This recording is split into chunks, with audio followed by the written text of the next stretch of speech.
Howdy folks. In the last video I talked about winter projects, and one of them was I talked about redoing this Kentucky pistol by Pedersoli. You can see it has a blue barrel.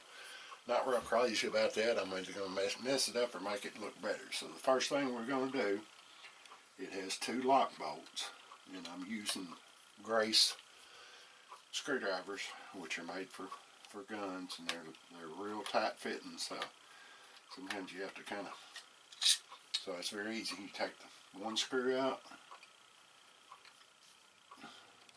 you get it lined up again. Like I said, these are real tight fitting in these screw slides, so bear with me. And you take the other screw out and your lock just wiggles out. So you can set that and the two lock bolts aside.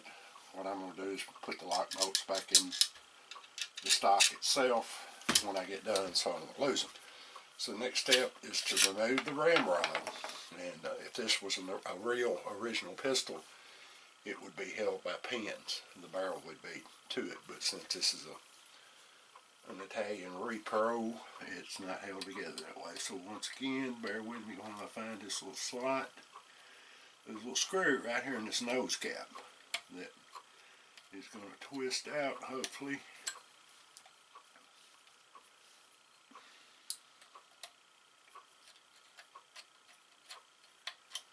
Okay, you got that loose. It falls out.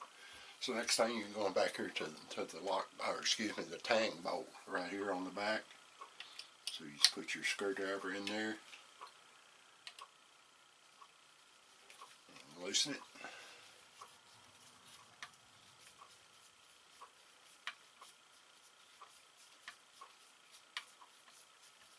You wouldn't necessarily have to take the lock out to get the barrel out, but you know, it's not a bad idea so you don't skin stuff up, scrape stuff up, what have you.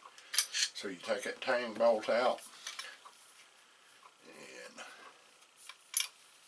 any other time that barrel would fall off with no problem. It's not going to do it because we're doing a video, right? Okay.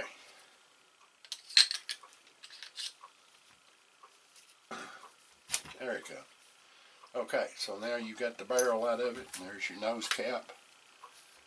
So we'd be ready for the next step, which I'm not going to bore you with that step because y'all know how to wash and rinse something.